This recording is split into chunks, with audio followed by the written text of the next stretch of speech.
Assalamualaikum warahmatullahi wabarakatuh. Selamat pagi, salam sejahtera untuk kita semua. Ya, hari ini karena kondisi pandemi yang lagi naik, lagi memasuki zona orange, maka untuk sementara kita melakukan pembelajaran secara daring. Untuk kemudian nanti akan disampaikan, untuk berikutnya nanti akan disampaikan kemudian hari. Ya, anak-anak, hari ini kita belajar materi IPA pada di tema 7 subtema 2, yaitu mengenai menjaga kesehatan dan kebersihan di masa pubertas.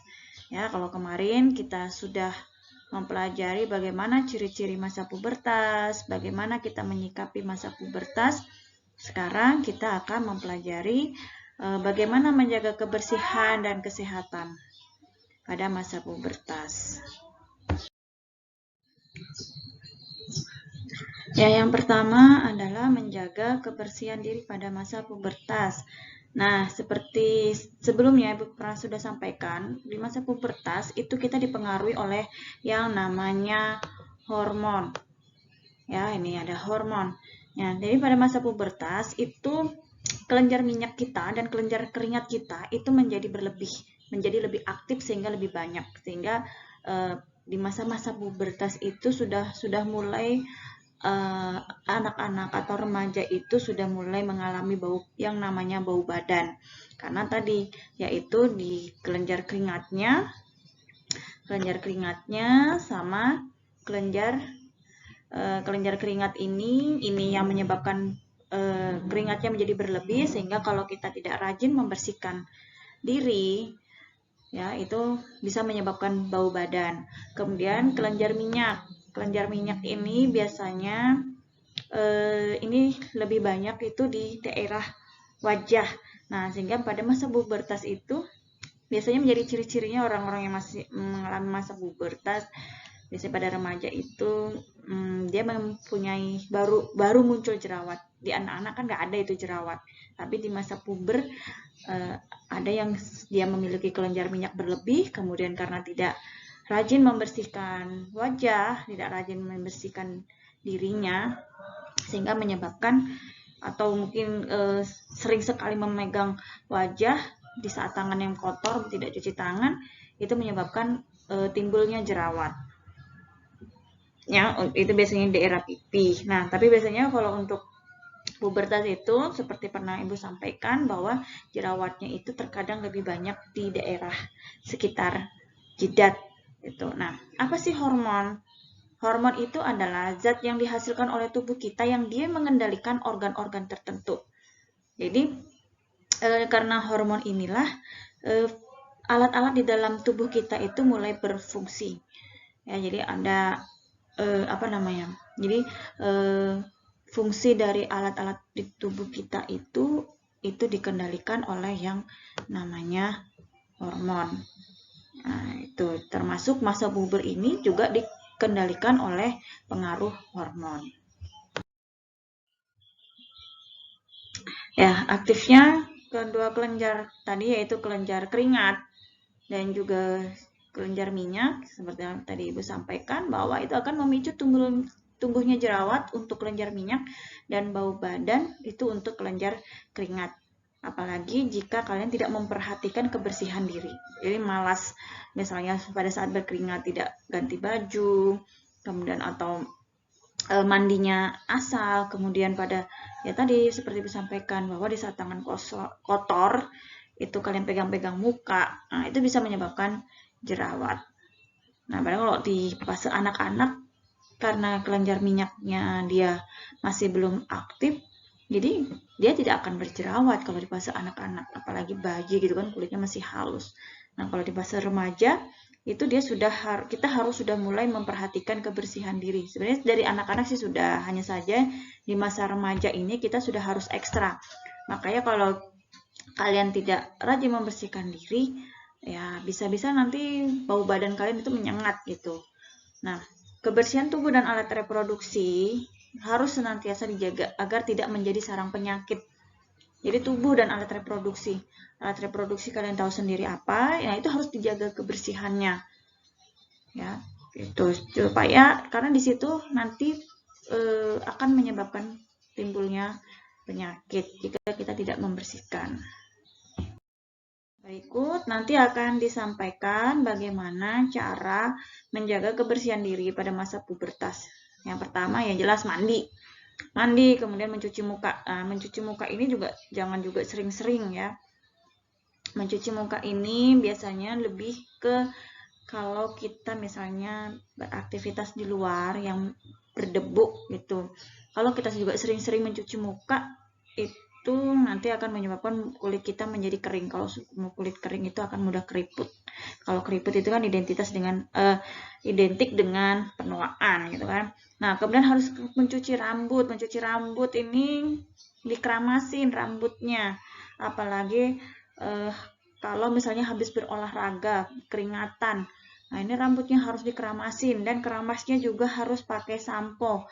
Jangan asal disiram aja nanti malah bau rambutnya. Kemudian menggosok gigi secara teratur. Ya. Jadi mandi pasti akan menjebak bau badan dan mencuci muka pasti akan mencegah timbulnya jerawat. Nah, yang kedua yaitu menggunakan pakaian yang bersih. Jadi pakaian itu usahakan sekali pakai. Nggak usah kalian ganti baju setiap hari tapi tidak dicuci, digantung aja. Biasanya kan banyak itu remaja-remaja yang seperti itu. Di belakang pintunya banyak cantelan pakaian. Digantung-gantung aja pakainya, habis dipakai gantung, besok ganti lagi. Nah, padahal bajunya sudah kena keringat. Nah, pakaian di sini pun disarankan adalah pakaian-pakaian yang dapat menyerap keringat. Supaya apa? Supaya tidak timbul jamur. Kalau jamur merang, jamur sawit mah enak dimakan. Kalau jamur kulit nggak enak dipandang. Ya, jadi nanti masa cantik-cantik ganteng-ganteng jamuran, panuan. Kan langsung ilfil orang. Jadi harus rajin ganti pakaian. Pakaian kalau sudah sekali pakai apalagi berkeringat itu diganti. Ya, diganti tapi pakaiannya tadi itu dicuci, jangan digantung aja, nanti bisa menyebabkan bajunya bau. Kemudian gunakan pakaian yang menyerap keringat, ya menyerap keringat dengan baik supaya tidak timbul jamur kulit. Nah, tadi ya selain kita harus menggunakan pakaian yang menyerap keringat, kita harus mengganti pakaian secara teratur ketika sehabis mandi. Saat pakaian yang dipakai terasa lembab, digantinya tapi nanti pakaiannya dicuci, jangan digantung saja. Nanti bisa-bisa mamanya marah lagi ngomel, pakaian digantung aja nggak dicuci. Ya, ini agak sensitif sih di sini yang nomor 3, yang ketiga yaitu membersihkan area kemaluan. Ya, area kemaluan dibersihkan apalagi setelah buang air kecil atau air besar menggunakan air bersih. Setelah itu dikeringkan area tersebut menggunakan tisu atau handuk bersih. Tujuannya apa? Supaya tidak timbul jamur di daerah itu. Ya. Nah, kalau ini biasanya laki-laki nih yang jarang membersihkan diri apalagi saat membuang air kecil. Nah, kemudian kalau yang perempuan itu rentan kalau tidak langsung dikeringkan itu akan menyebabkan jamur. Yang keempat ini seperti terkhusus ke wanita yaitu menggunakan pembalut yang lembut bagi remaja yang mengalami menstruasi untuk perempuan. Kemudian kalau sudah penuh itu harus diganti. Ini agak sensitif sih, tapi ini kalian harus tahu. Nanti kalau misalnya ini kan bisa konsultasi ke orang tuanya. Ya, ini minimal 4 kali sehari saat menstruasi. Berarti siang itu 2 kali, malam itu juga 2 kali.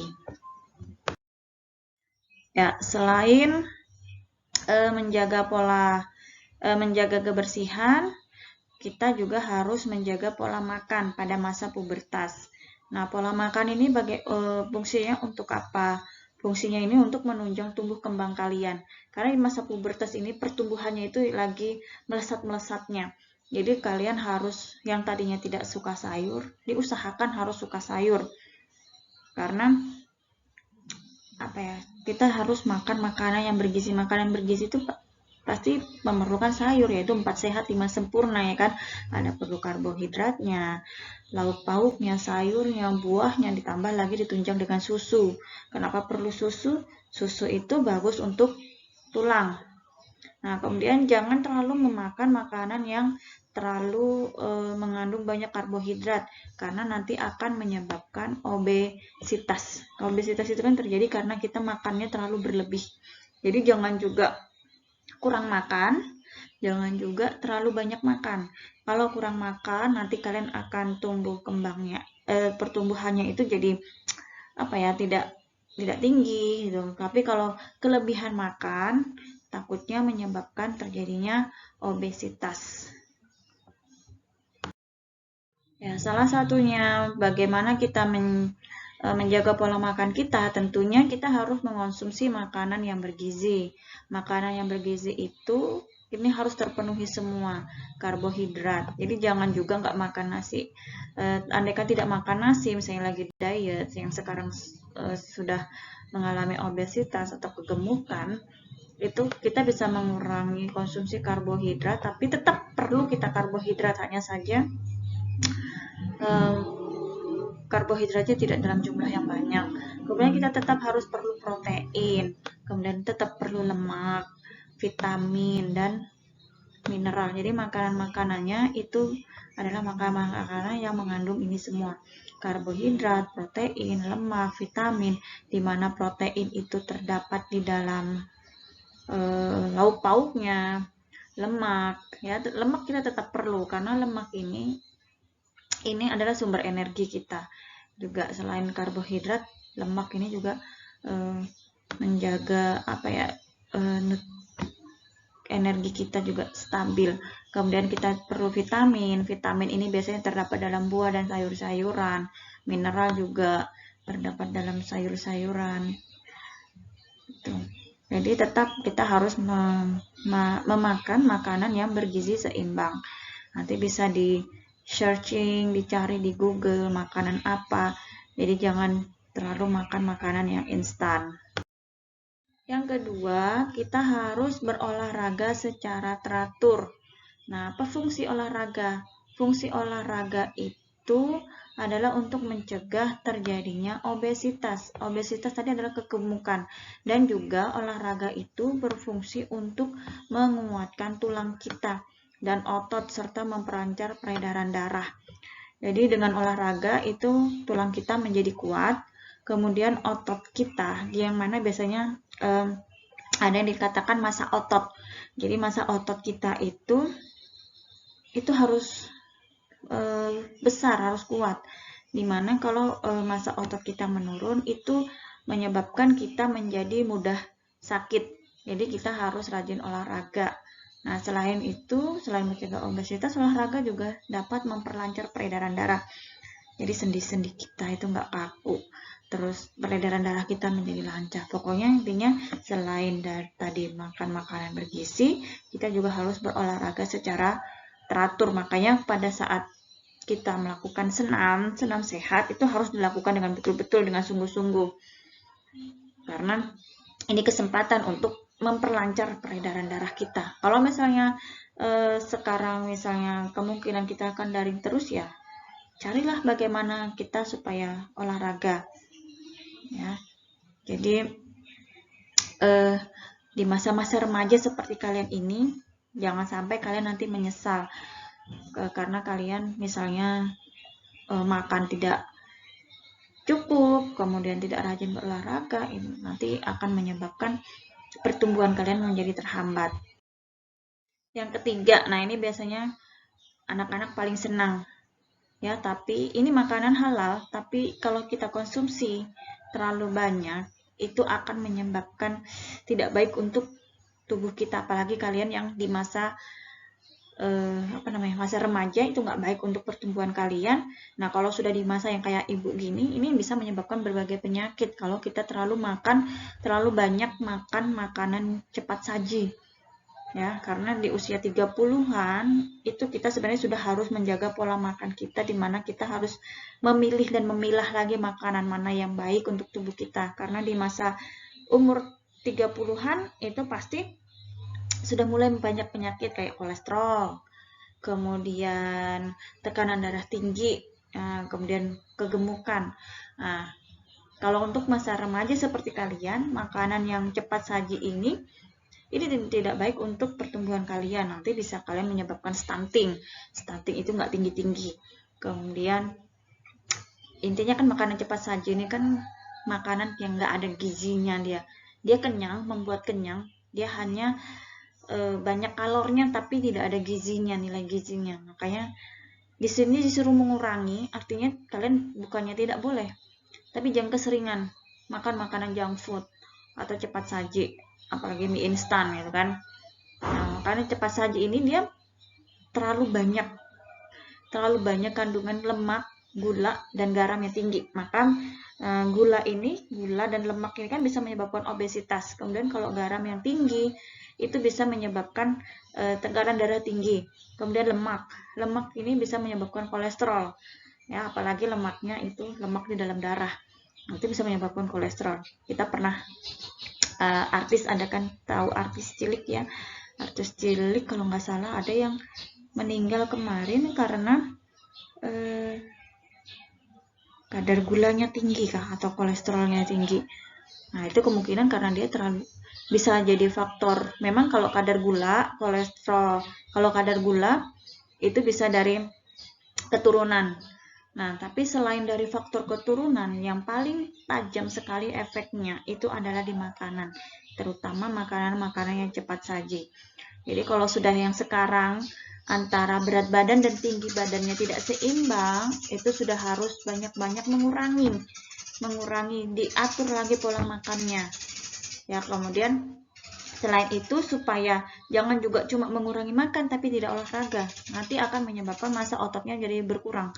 Kalau massa otot kita berkurang, itu kita akan cepat drop, cepat sakit. Jadi harus diimbangi. Selain mengurangi makanan ini adalah dikurangi makanan-makanan yang bisa menyebabkan ke obesitas, bukan makanan yang bergizinya ya, tapi makanan-makanan yang bisa menyebabkan terjadinya obesitas. Itu harus dikurangi. Kemudian harus banyak-banyak olahraga supaya kita memiliki badan yang proporsional, tidak terlalu kurus, tidak juga terlalu berlebihan. Ya, intinya yang sedang-sedang saja. Itu pasti baik, karena segala sesuatu yang terlalu berlebihan itu juga tidak baik. Nah, oke, anak-anak, penjelasan dari Ibu cukup sampai di sini. Ya. Penjelasan dari Ibu cukup sampai di sini untuk bagaimana kita menjaga kesehatan kita, dan juga bagaimana kita pola makan juga itu berkaitan juga dengan kesehatan ya. Jadi biasanya sumber penyakit itu bersumber dari perut. Jadi tergantung dari apa yang kita makan. Nah, makanya di sini disangkut pautkan antara menjaga kesehatan dengan pola makan. Nah, menjaga kesehatan tadi yaitu kita harus rajin mandi. Ya kan? Kita harus rajin mandi, membersihkan diri, kemudian membersihkan area kemaluan terutama pada saat setelah kita buang air. Kemudian bagaimana menjaga pola makan, ya. Harus makan makanan yang bergizi, olahraga, terus mengurangi konsumsi makanan cepat saji. Nah, setelah rangkaian penjelasan Ibu tadi, di sini ada tugas kalian. Dengarkan baik-baik ya, karena tidak Ibu catat di sini. Ibu akan melatih bagaimana kalian menyimak, ya. Tugas kalian adalah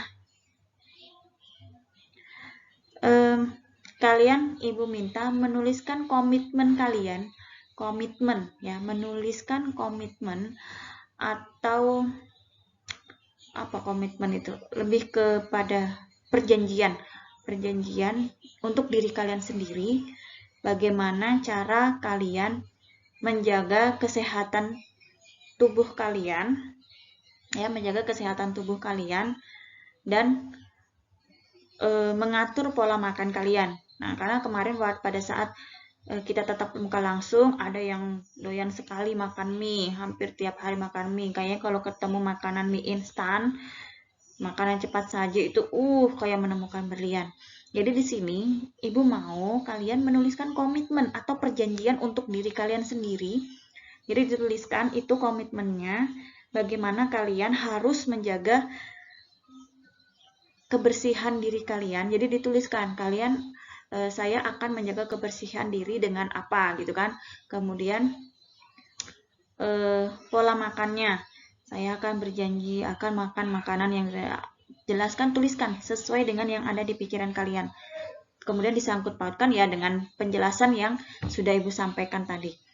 Jadi di sini lebih ke komitmen kalian karena kalian ini di masa remaja. Masa remaja ini masa yang menentukan tumbuh kembang kalian. Makanya kalian harus berkomitmen. Jadi tuliskan komitmen kalian bagaimana kalian menjaga kesehatan diri dan mulai dari sekarang itu mengatur pola makan.